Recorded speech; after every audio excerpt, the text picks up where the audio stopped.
With the growing popularity of EVs, more and more people are deciding to buy a Tesla. But buying a Tesla is not same as buying a conventional ICE car. You need to do a lot of research and learn several things before buying a Tesla. As the Model 3 and Model Y are the most popular Teslas currently, we will talk about them today. So, today we have brought you all the vital information you need to know, along with some tips when buying a Tesla Model Y or 3. Let's get into all the details. So let's get started.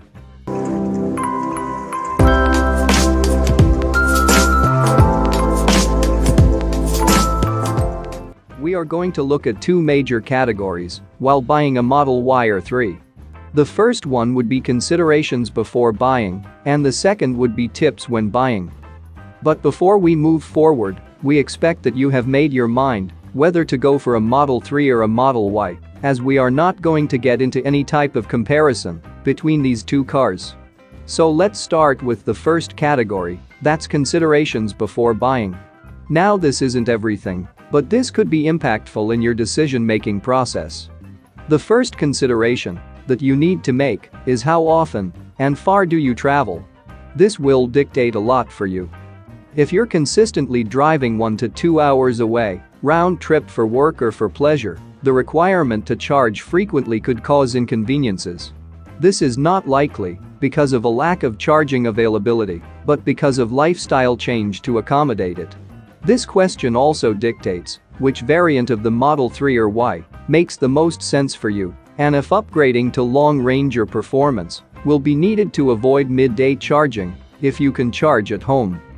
The Model 3 already has 3 variants, while the Model Y is about to get the third one soon, a new base variant, the standard range, with 279 miles of range and a 0 to 60 miles per hour time of 5 seconds.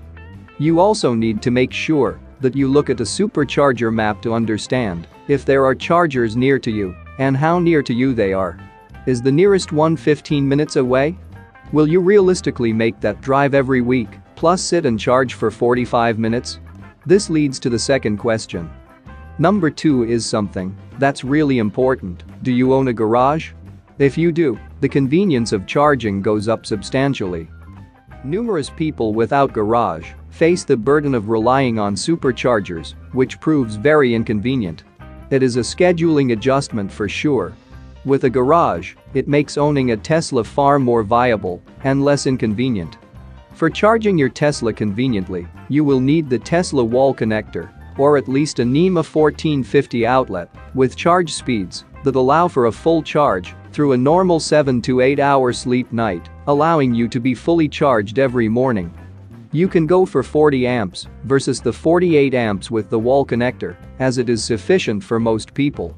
It can provide a full charge overnight and actually provides some flexibility to use that 1450 outlet for other charging purposes, like powering an RV or an appliance. So if you have a garage or complex with free charging, that would prove really convenient, and if you don't, be aware of the new habits you have to form around making time to go and charge your Tesla. Coming to the third consideration, can you afford it? While there are indeed cost savings associated with maintenance and gas versus electricity, you may have some reasonably large upfront costs that you probably shouldn't neglect.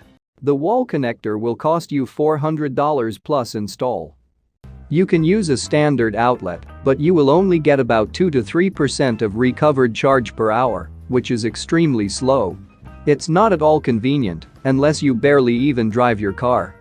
You can go with a NEMA 1450 outlet instead, which costs like only $10 plus install, along with $45 for adapter. It's not going to provide the charging rate as the wall connector, but it's definitely cost-effective.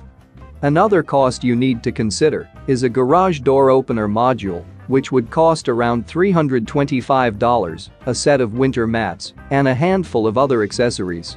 Integrating all of them together, you could spend anywhere from a few $100s all the way up to many thousands, based on the next question. Consideration number 4 would be, what climate do you live in? If you live in an area where winters get incredibly cold, you'll need to take into consideration battery charge retention in the winter. You can lose range up to about 30 to 40%, even depending on the severity of the cold. That's a really notable drop-off, so you can't miss this out. Also, potholes and terrible roads in cold conditions are a major issue for the 20 and 21-inch wheels present on the performance variants. That's the only size you can get with the performance variant, 20-inch in Model 3 and 21-inch in Model Y. That reduction in rubber with larger wheels will lead to a higher rate of flats and damaged wheels, and because of this, you'll likely need winter tires. The winter tires can range widely from $1,200 all the way up to $6,000. While buying the tires, you'll also need to make sure that they're compatible with your car variant. Even in the case of 18, 19, or 20-inch wheels present in rear-wheel drive and long-range variants, you need to upgrade your tires if you live in extremely cold climate. We would suggest you to not upgrade your tires when you buy your car from Tesla. In case of Model 3 rear-wheel drive and the long-range version, go for the 18-inch aero wheels, and for Model Y long-range, go for the 19-inch wheels and save that extra $1,500 or $2,000 upgrade. You can get an aftermarket set of winter tires, and then you'll have two sets of tires, one for winter and one for summer. The next questions you should probably ask here is, if you're changing the wheels, can you change them yourself? Do you have room to store another set of wheels? If it's yes to both, winter isn't as much an issue. But if it's no, these could drive additional costs for both the storage and the labor. The next consideration that you need to make is performance or economics. Which is more important to you? The fun of the car comes from a balance of cost, speed, and range.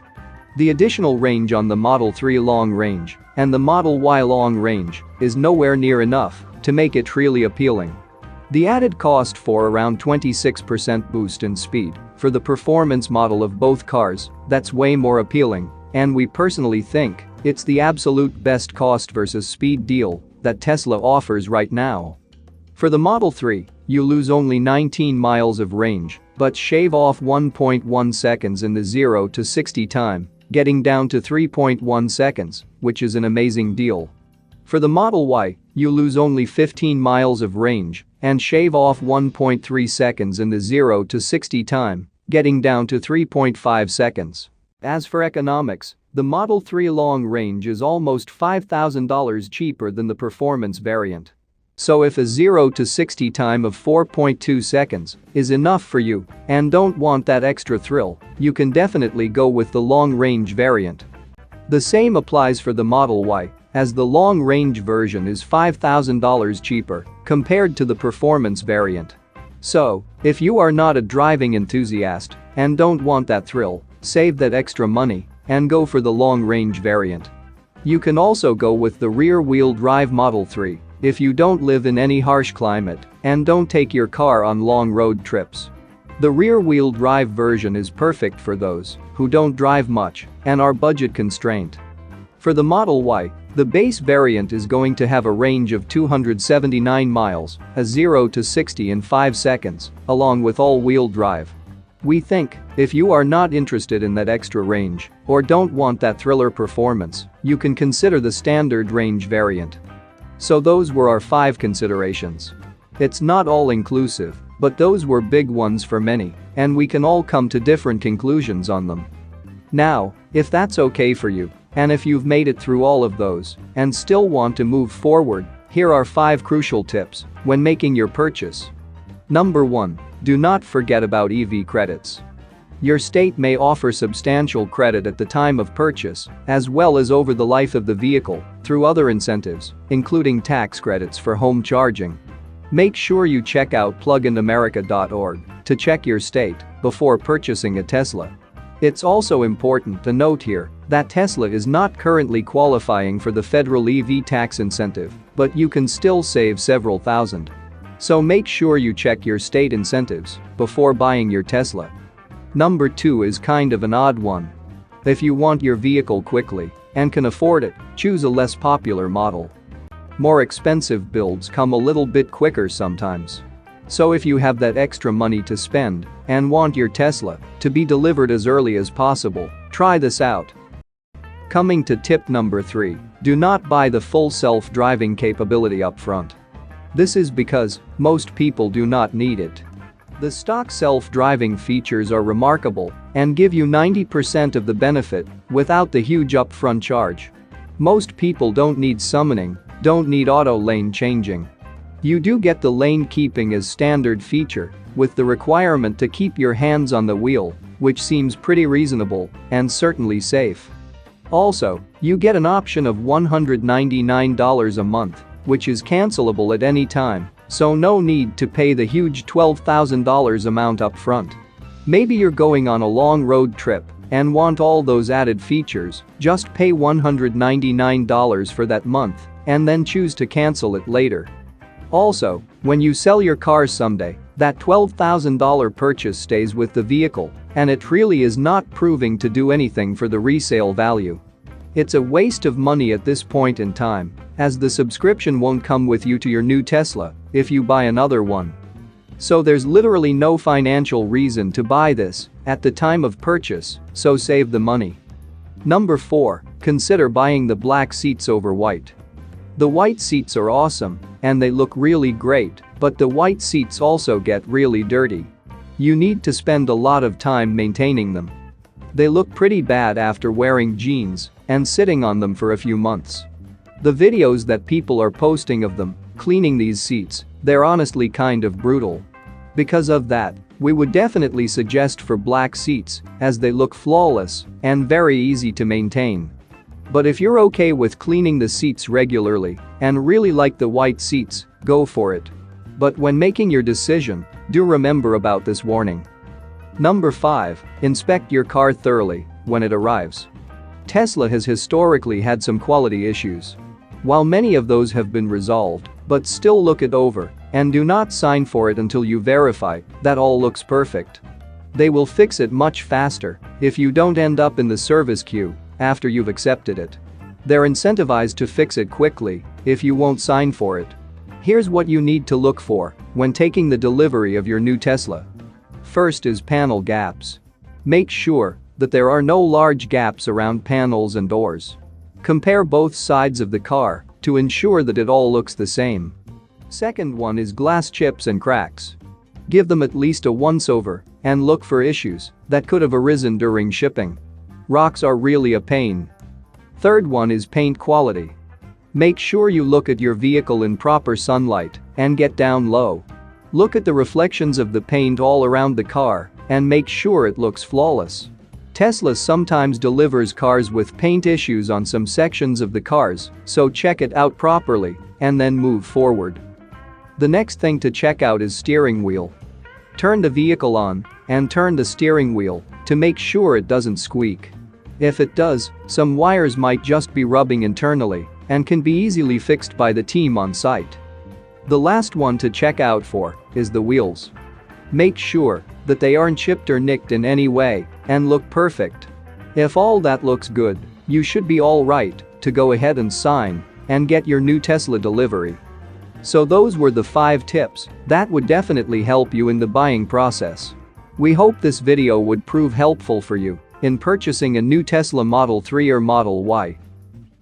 That's it for now. So what are your thoughts about this? Let us know in the comments. Stay tuned at the Electric Arena for all the latest Tesla and electric vehicle news.